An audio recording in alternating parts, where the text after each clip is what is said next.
Good evening, and welcome to the Way Out Show. I'm your host, Dane McCarthy, broadcasting to you from FEMA Region 5, deep in the bowels of the United Police State of Amnesia.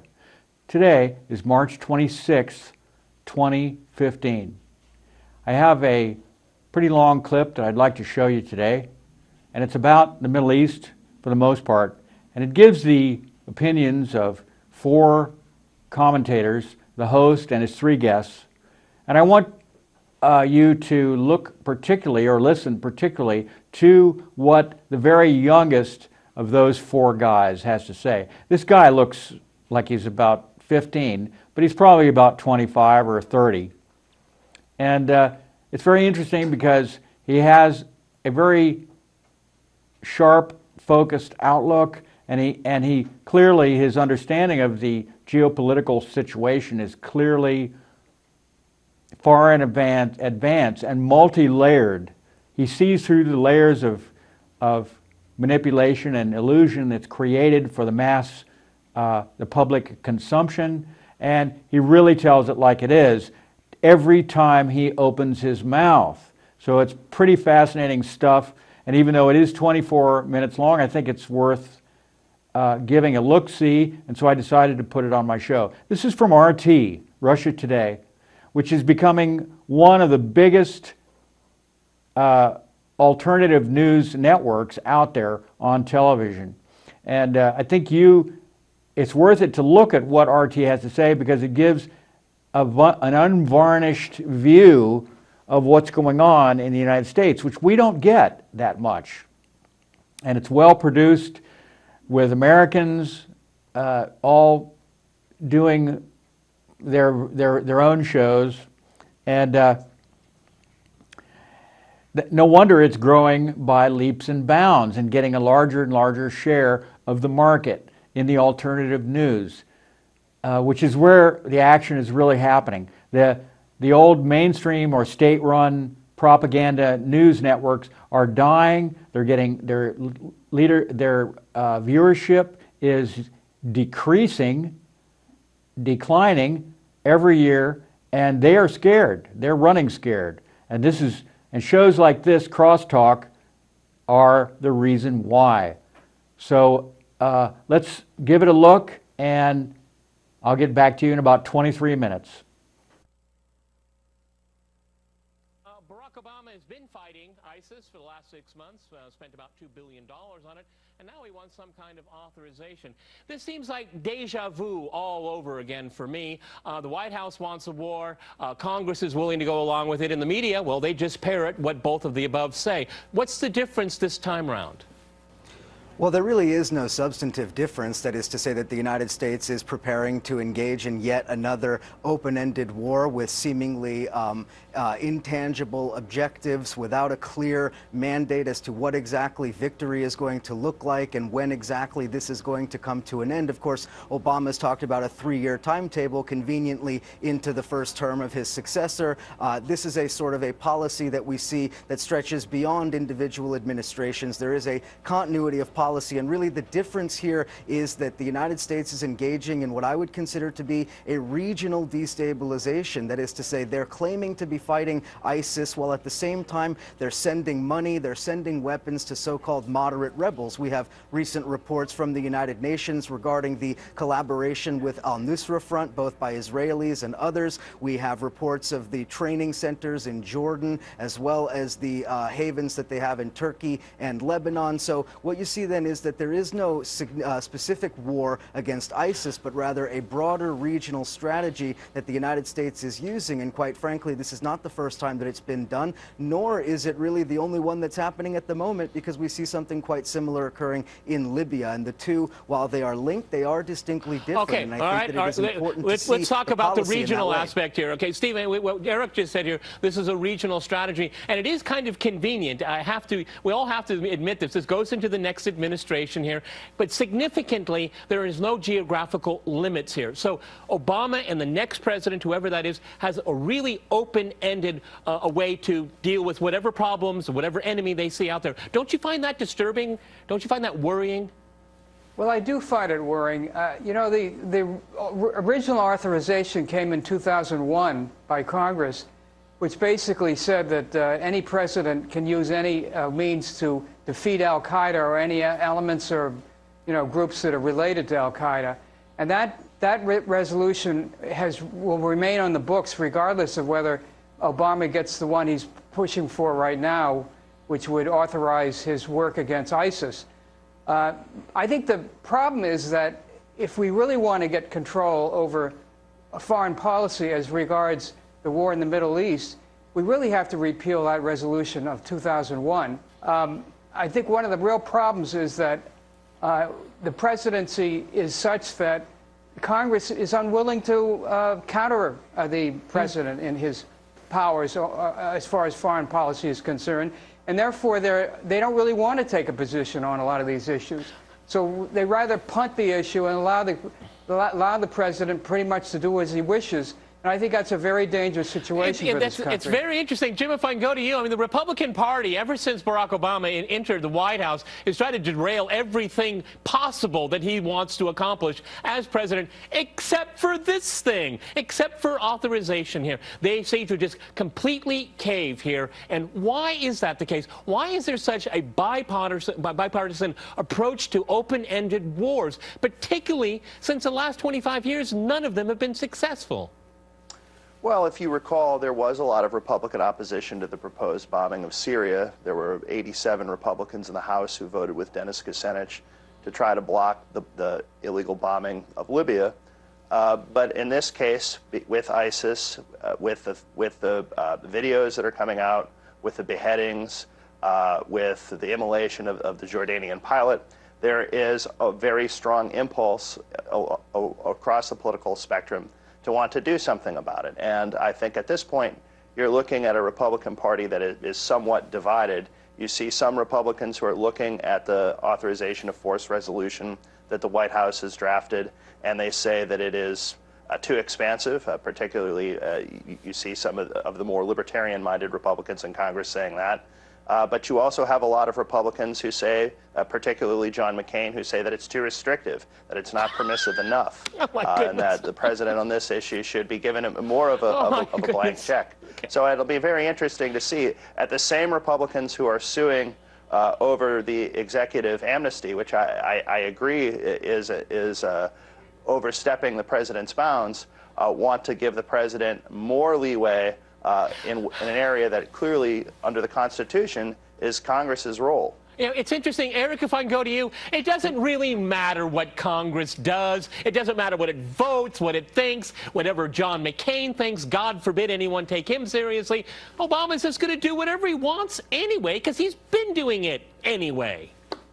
Yeah, absolutely. And I have to take issue with this idea that there's anybody in Congress, be they Republican or Democrat, whether they're wearing a red tie or a blue tie, that is really all that interested in addressing any of these issues, because this is all cosmetics. This is all the surface, because if they actually wanted to address the issue of ISIS and Islamic extremism and terrorism, they would talk about the terror networks, the financing networks that run through the precious U.S. ally in Saudi Arabia, the U.S. allies in Qatar, the training sites in Turkey and Jordan and so forth. They would talk about all of these issues, and they would bring them out, and they would oppose them if they were actually interested in substantive change here, but they're not. This is all superficial, and of course, from a broader perspective, there is this military-industrial complex that feeds off of these constant wars that really have no end. They have no geographical borders, they have no timetables, and so there's really two things happening simultaneously. You have a charade for public consumption that happens in Washington and in Congress, and then you have a real policy that is made by corporate fat cats. It's made by Wall Street, banks, and all of the others who really represent the U.S. political and economic establishment, and they're the ones profiting from this. Okay, Stephen, if I can go to you. Jim said something has to be done. This is the mantra that we always say, and I'm not attributing it to him. He's saying this is what Congress is saying and other people are saying. But this is not a policy. Something must be done is not a policy. And we've seen this. This is one of the reasons why these interventions fail, because everybody says something must be done, but no one knows really what should be done to get an outcome that is acceptable to all. Well, in fact, because people at Congress really don't know what the outcome is or how to deal with the Middle East, you're right. They want to punt, as I said earlier. They don't want to get involved in the issue. They don't want to vote on it. You know, in the history of this country, only 5 times has Congress declared war as provided for in the Constitution. The last time was in the Second World War. And so this is not an issue that Congress likes to address.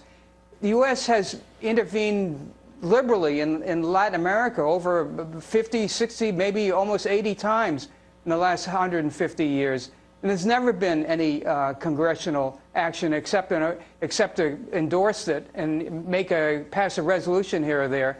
That's what Congress is willing to do. But otherwise, they do not trod on the foreign policy powers of the presidency. And this has been a historical fact, as I said, for many, many decades.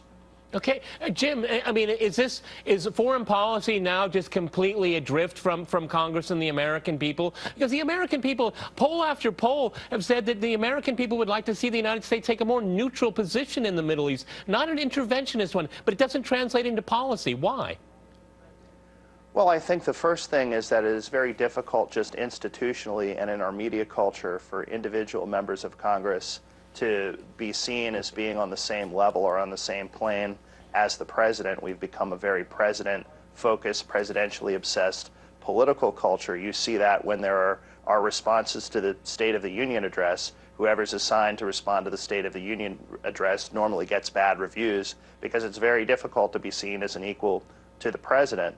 But you also have the fact that on foreign policy, I think a lot of lawmakers don't know what to do, don't have strong impulses, don't have a strong principled place where they're coming from on these issues. And I think politically it's a lot safer, frankly, for them to just punt it to the president, to let the president do his thing, let him defer.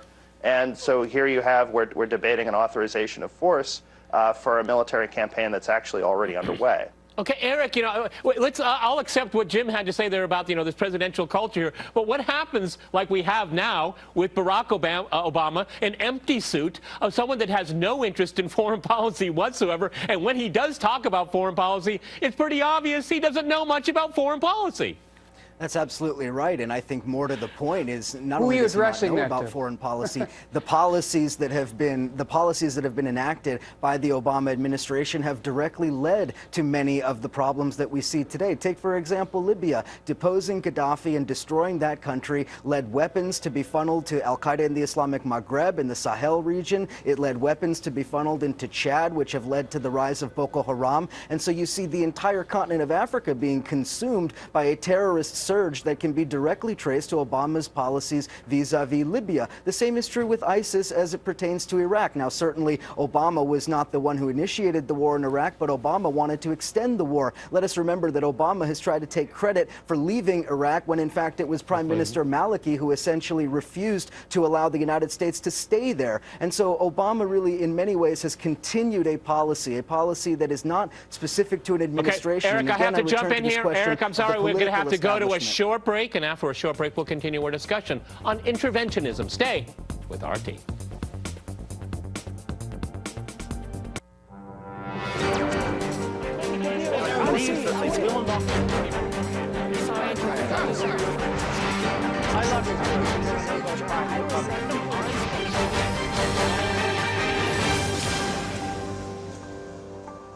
Welcome back to Crosstalk, where all things are considered. I'm Peter Lavelle. To remind you, we're discussing American interventions abroad.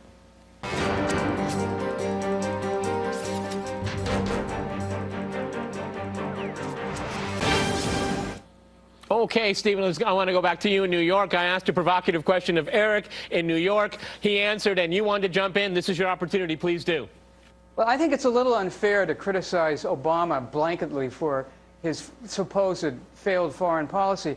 I cannot believe that any American president would have any better ideas at this point about how do you deal with the Middle East. It's such a complete mess. It's such a torn up area of foreign policy for any president to deal with. I think the point is that, you know, you deal with what you have to at the time under the political pressures that exist. I think Obama has tried to bring the troops home. He certainly tried to do it in Afghanistan and Iraq. He found he couldn't completely, and I think that's something that he inherited from a previous administration.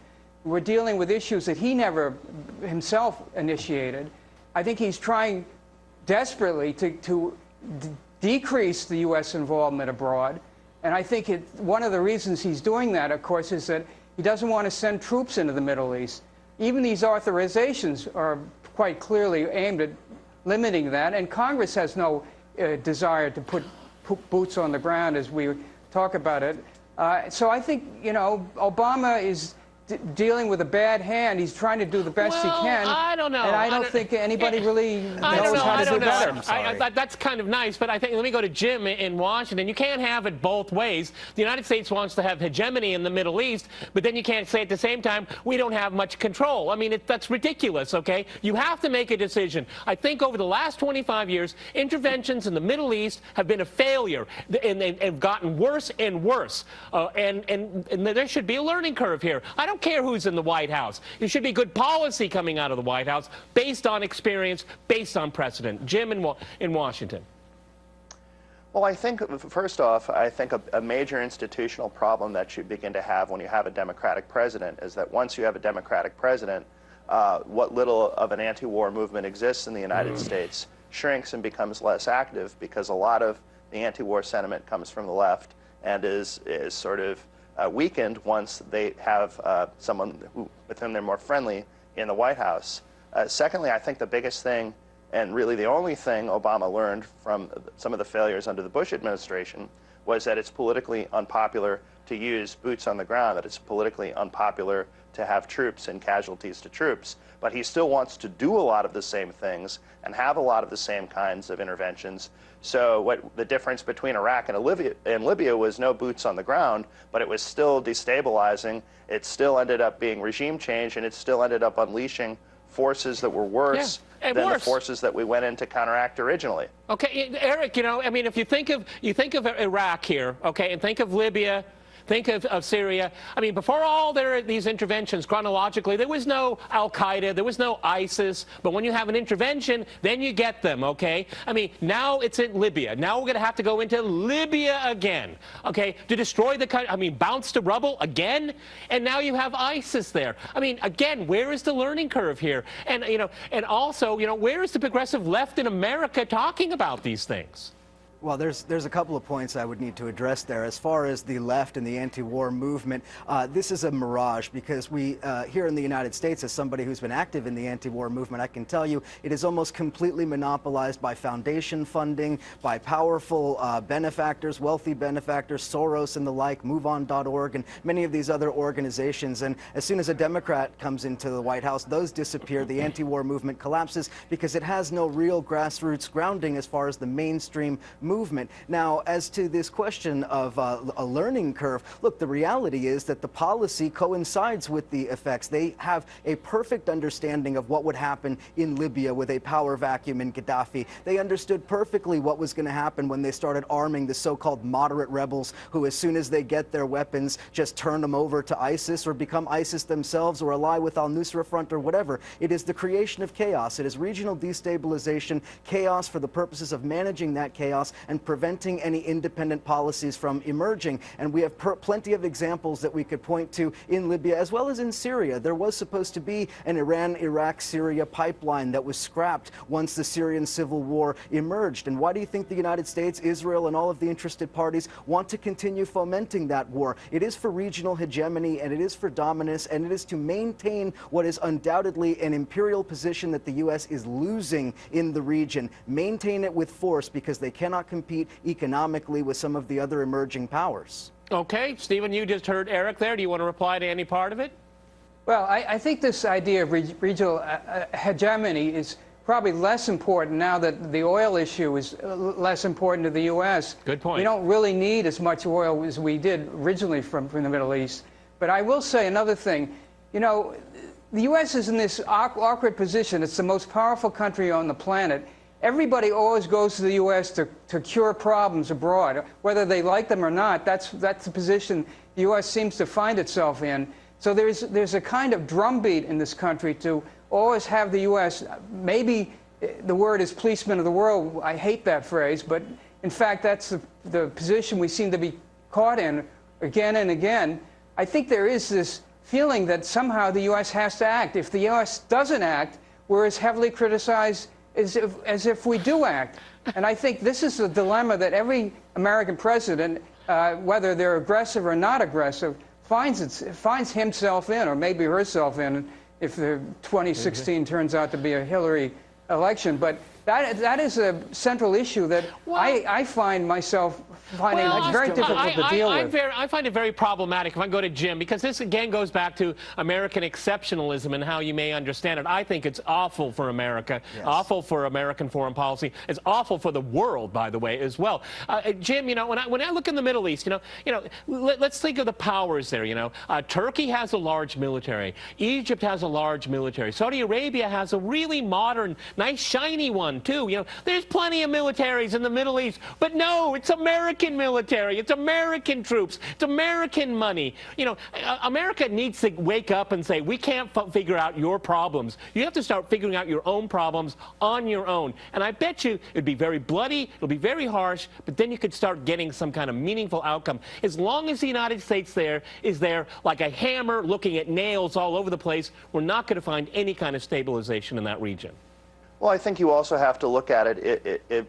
Are some of these actors over there really existential threats to the United States? Good point. It would seem to me that they would be much more of an existential threat to Jordan. They'd be much more of an existential threat to Egypt. If the countries in the region that are militarily capable don't want to intervene and want to outsource essentially their defense to the United States, then I think that's a very large problem and should make us wonder, why are we necessarily going to be the country that has to make this our war when it is actually a war that is frankly other people's war? Yes, because Eric, I completely agree with Jim here, because what happens is that you end up looking like a hypocrite, because you defend these people for certain reasons, you defend these people for certain values, and then you get the situation where you don't respect democracy in Cairo, and then you don't respect democracy in Bahrain. I mean, it's a hopeless, thankless position to be in. Eric in New York.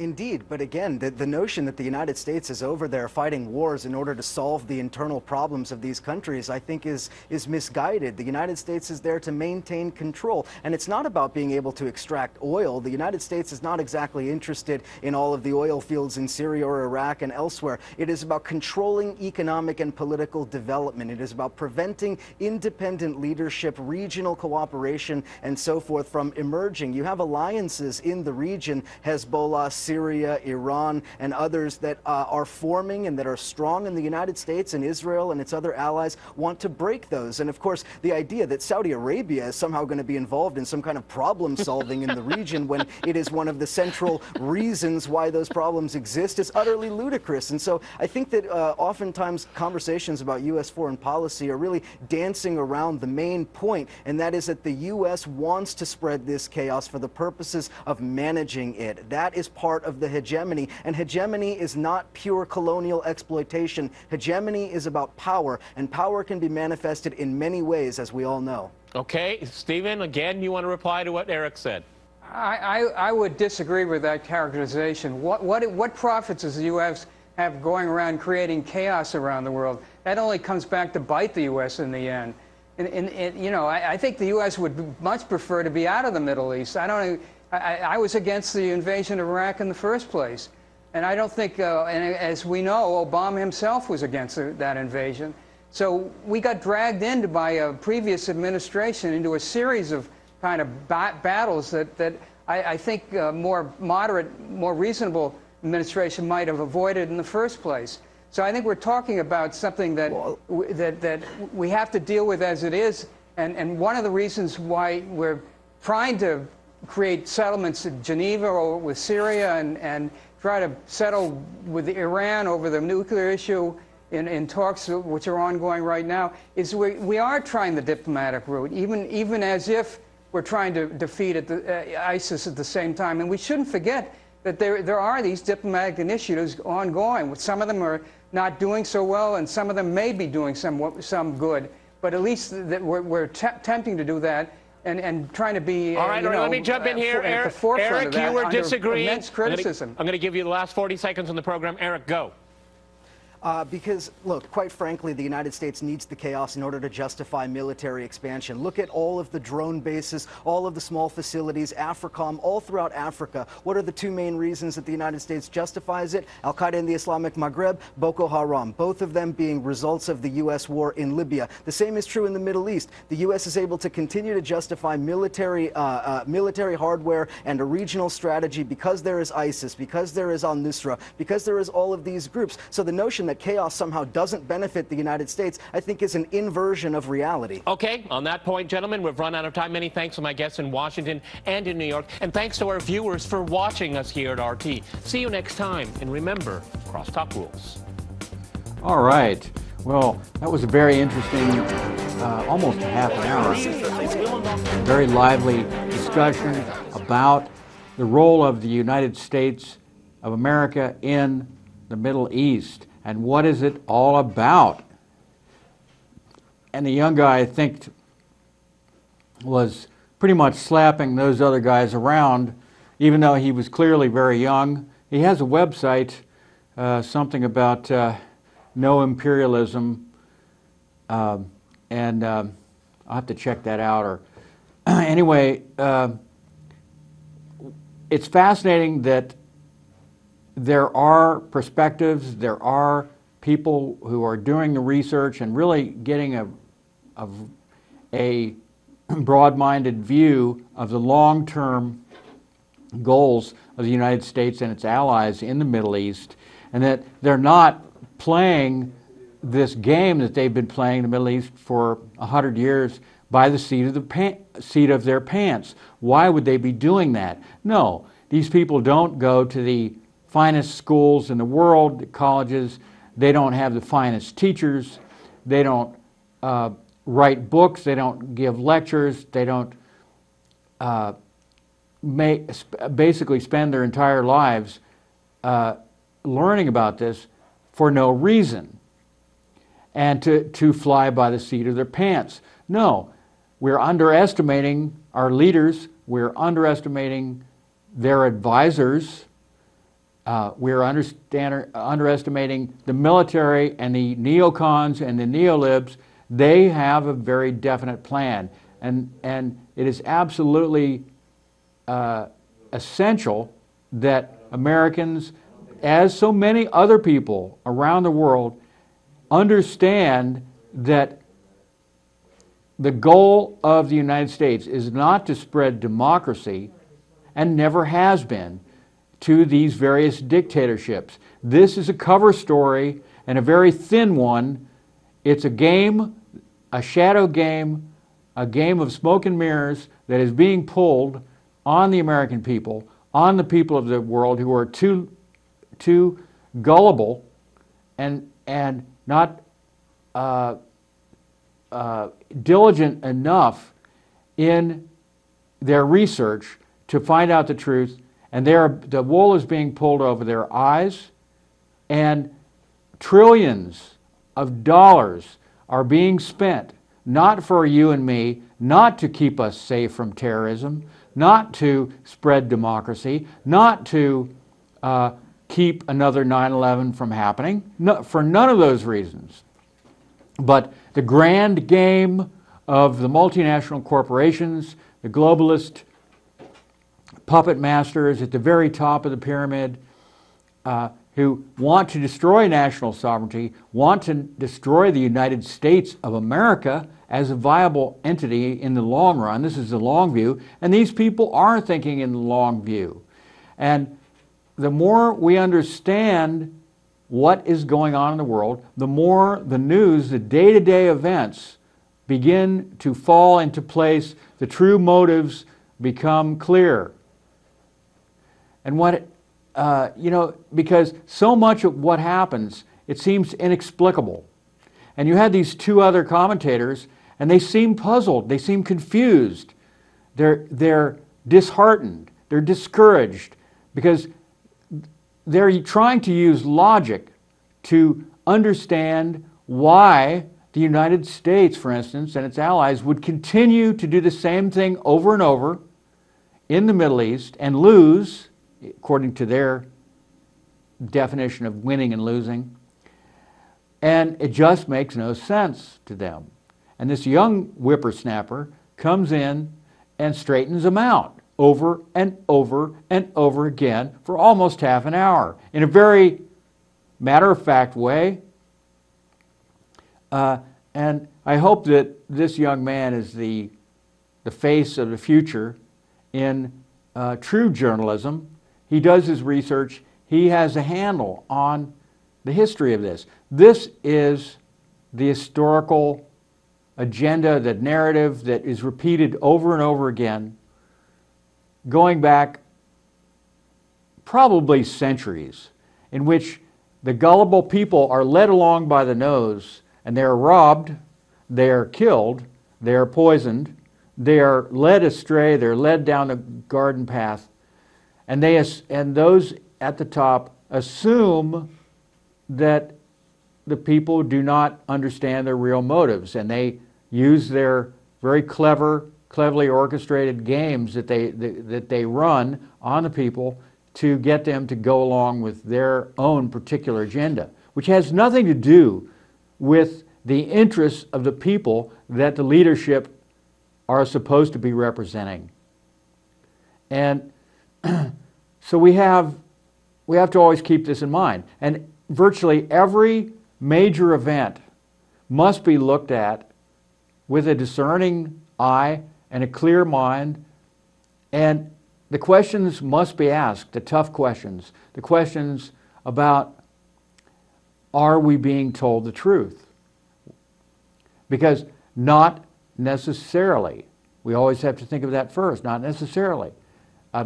The newscaster may believe believe we are being told the truth.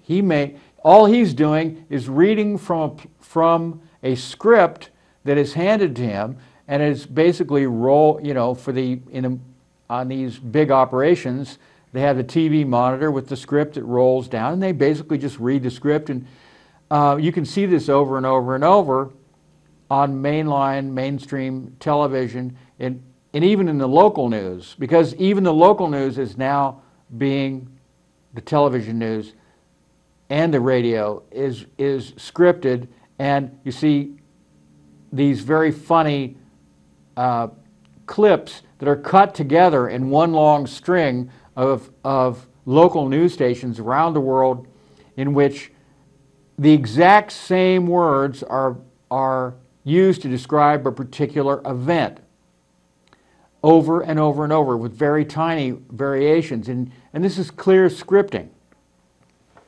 A whole layer of false reality has been placed over true reality, and this is what we see. We are not supposed to be able to look through or have the chops, the intelligence, the knowledge, the wisdom, the understanding of the facts to be able to see through that very thin but opaque layer of the false reality that's being created for us on so many, many levels. And it's just been getting worse.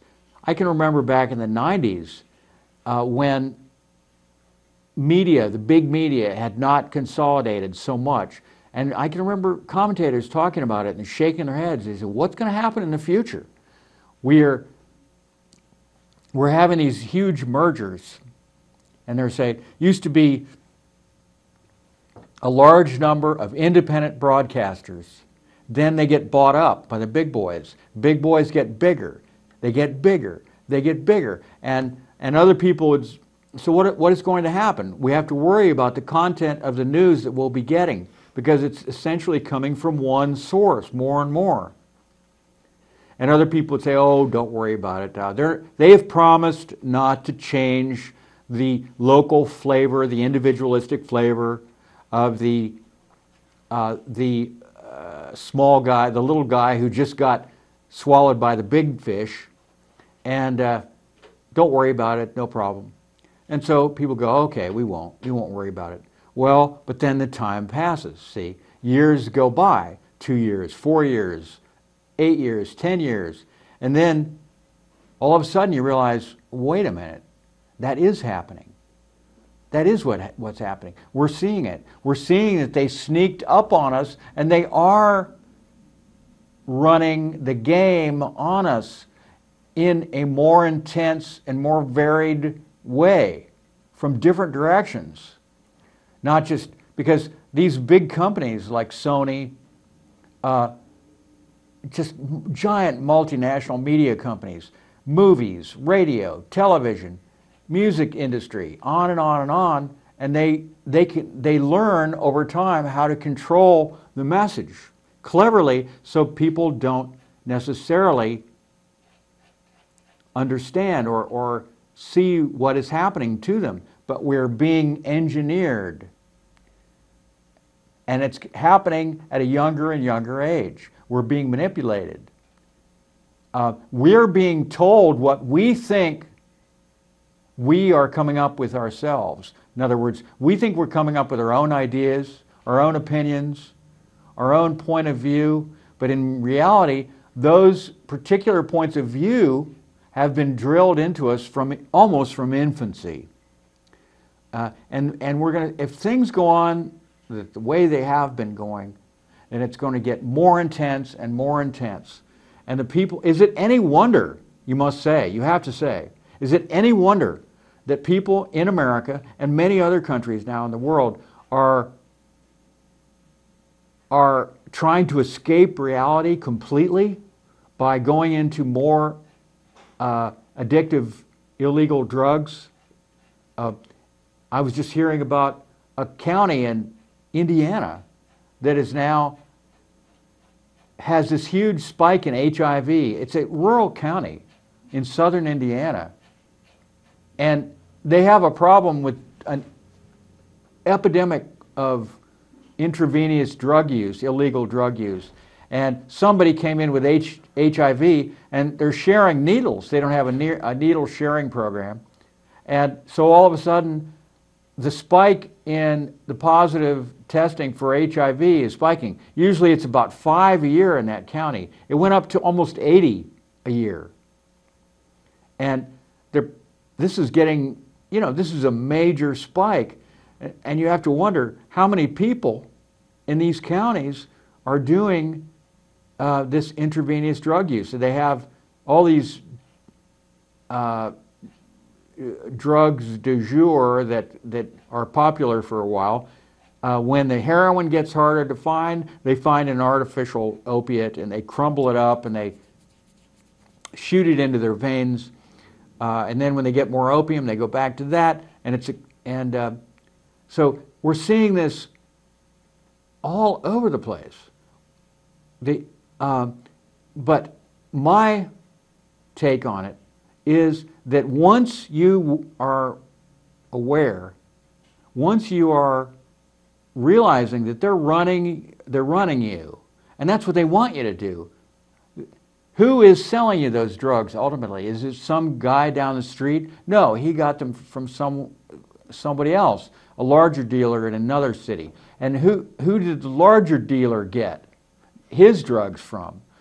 The big boys up at the level of the mafia and the military and the government at the very highest levels. Enormous plane loads, submarines, ships are bringing in the drugs at an unprecedented level. That's one of the reasons why the U.S. military invaded Afghanistan in the first place. Was because the Taliban, who ran Afghanistan, shut down the heroin producers. They shut them down in 2000. You look at the statistics, you look at the graph of the growth of the heroin industry, of the poppies in Afghanistan, and it goes way down right then. Immediately, the U.S. military leaps into action, finds an excuse, gets in, overthrows the Taliban, and then every year the growth of the heroin, of the poppy seed, the opium, has gone up, up, up, up, up ever since then. And then you get this flood in Europe of the black tar opium, the heroin, in the United States, in even Afghanistan Now, Afghanistan has a huge problem with drug use. When people are miserable, when they're confused, when they're poor, when they feel like there's no hope, then they turn to drugs. But it's, you know, if people had an inkling of how those at the very top want them to be dependent on drugs, because they see them as a source of revenue. That's all it is.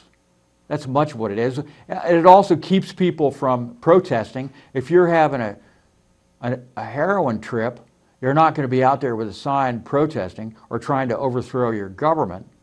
You're just going to be trying to get money from whoever to get your next fix. So the crime rate goes up whenever the access to illegal drugs goes up, because and this is a drain on the middle class, on the upper middle class. It destabilizes the whole culture. And if you ever wanted to really bring a country to its knees, culturally, mentally, physically, spiritually, politically, economically, you name it, then one of the best ways to do it is flood the country with the illegal drugs. I mean, that's very much what it is. Take away people's ability to enjoy a productive working life, because people who have a job that in which they feel that they're accomplishing something, they're building something, they're fixing something, they're going somewhere, they have a purpose, they have their control of their own life, those people get the benefits from that. And the benefits are actually physical. The body actually rewards the human for a job well done. And there's a good feeling to be gained from doing a job and doing it well and being proud of what you did. It's just a physical reaction. And it's a release of a hormone chemical which is a sense of well-being, permeates the human being. It comes from the brain, it's dopamine. And what the drug does, like any kind of drug, from cocaine, heroin, to even the legal artificial opiates and the antidepressants, they all work essentially the same way. They trick the brain into releasing the dopamine, giving you that sense of feeling good as a result of a job well done. And, well, what we need to do, of course, is go back and allow people to have that natural feeling of a job well done. When a guy goes out and mows his own yard, when he mows his yard, something as simple as that, or doing the dishes, or washing the clothes, or going to work, all these things will give you that natural feeling of having accomplished something, and it goes up from there. You know, just anything that's useful work. So people take pride in what they do in order to keep their neighborhood clean, to keep their town and their state, whatever it is, up and running. The guys who repair the roads, they get a reward for that, and it's more than just a monetary reward. Everything where a person fits in and feels like they're part of the tribe, part of the culture. But more and more, the American people and people around the world are feeling like they're useless. They have no purpose. And so they retreat into drugs and alcohol to make them feel better, to get that feeling that only that illegal drug will give them of a good feeling. And so, you know, here we are, and we're looking at a future which is even more and more going in this direction with robotics. Robotics are growing at leaps and bounds, and those guys who are tinkering with the robots and making them smarter, faster, better, more competent, safer, they're having a great time. They're just thinking, wow, this is going to make everything better. Really? People won't have to work, they say. They won't have to do those drudgery jobs. They can just have fun. But they're not seeing that this is going to be harmful to the human being. The human being is an animal, a very special animal that needs employment, needs to feel useful, needs to feel part of something. And then, these desperate young men and young women, really, who don't feel that they're accomplishing anything. They get suckered into the most horrific criminal organization on the planet, and that is the military, which has nothing to do with doing good in any way that I can see. They're not helping those people in Afghanistan, in Iraq, and all the other places that the U.S. military is present. My gosh, Obama is now planning on sending apparently 600 servicemen into the Ukraine. Now, what is he going to do there? Are they going to mix it up with the Ruskies, and foment more destabilization in Ukraine? You bet they are. You bet.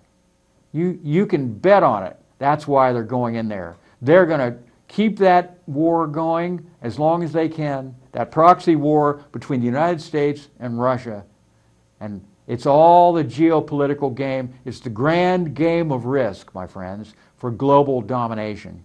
Same thing happening in Africa, the Middle East, Central Asia, between the forces, the powerful forces at work, and Afghanistan being the crossroads of Central Asia, the keystone country with access to all other countries all around it. Afghanistan, and you can bet that the United States is not going to be leaving Afghanistan anytime soon. Forget what Obama told you. He is overruled. He's going to be out of here in a little while. Even if he really seriously wanted to get the U.S. troops out of Afghanistan, which I don't think he particularly did, he is playing a role. He knows he's playing a role, just like George W. Bush knew he was playing a role and that it would be over after a while. And he is a servant to the unelected elite, the power elite, who run the show behind the scenes, just like Cheney is, just like Joe Biden is, and the rest of the people at the very top. There's only a very few who are even remotely independent and have managed to survive. And those are people who will probably never be able to make it to have high elected office. People like Ron Paul, Ted Cruz. There's no chance that they're going to make it because they're not being selected. They will not be selected. Why will they not be selected? Because they will not follow orders. They've got to the point now where they have the power to prevent people from having a chance. You remember John Kennedy Jr.? This man, the son of JFK, had a real shot at transforming this country if he had gone into politics. If he had been allowed, I should say, to go into politics. But now he held off going into politics until he was middle-aged, in his, 40s? But when he considered going into politics, before he could even get started, he was killed in an inexplicable plane accident. in which his plane suddenly went down. And he had a trainer with him, and it looked like the plane just was suddenly pointed at the ocean and driven directly down into the ocean, killing everyone on board. You might say, well, how did that happen? It was just a short little jaunt between like Martha's Vineyard and New York City or something. And they said, oh, he wasn't very good pilot. Au contraire, not true. He was very competent. But he was required by law to have a co-pilot with him, and that's the guy who they took out, who took him out. And that co-pilot was gone. He was a trainer, gone when they finally found him. They knew exactly where that plane went to the water, but they didn't find the plane for another 12 hours. They were looking in the wrong place. This was deliberate. Come on, we're not in the 19th century, we're in the 21st century, and they knew you cannot tell me they did not know exactly where that plane went down. All these people, this area is completely under, high-tech surveillance, radar, but they wanted to make sure that they got that evidence out of that plane, of that body, of that guy. And you might say, well, why would the guy kill himself? Well, maybe it seems weird, but many people are convinced that the sophisticated techniques that we first heard about in a popular way with the Manchurian Candidate, the movie, back in the 60s, in which a person could be hypnotized and a subconscious trigger put in their brain so that they could become an assassin. When that trigger is activated, they're activated. That this whole compartment, which is unknown to the Manchurian Candidate, is suddenly activated. And then he follows orders like a zombie, like a robot, like an android or something. And he does it. They have that sophisticated, those techniques, sophistication down to such an extent now that they could do this. And you have to think about the possibility that this may have happened with the very talented, very competent co-pilot of that German airplane that went down in the French Alps. Because it's just been announced, I believe today or yesterday, that he, for some reason, deliberately crashed that plane. And he locked the pilot out and then crashed the plane, killed himself and everyone else. And didn't even get his breathing did not even get, panicked. Like it wasn't even panicked breathing. It was just completely calm, according to what they're saying that the black boxes. Now this could be a complete lie. I have no way of knowing. They don't apparently release the actual recording from these black boxes. Only a transcript.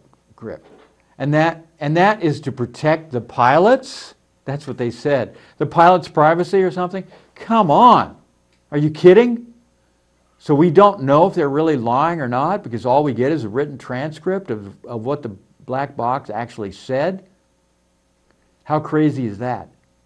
But this is the world we live in. We always have to look at these situations. Apparently the debris field was huge, so there's a possibility, some people think, that the plane was actually headed for the Hadrian Collider in nearby Switzerland and was going to blow it up, and that was the plan. And a military jet came over and actually blew the plane up because it was a pretty wide debris field, which doesn't go along with the idea of a crash, an ordinary straight into the ground crash. So who knows what the truth is. All right, that's it for today. Sleep well and have a great weekend.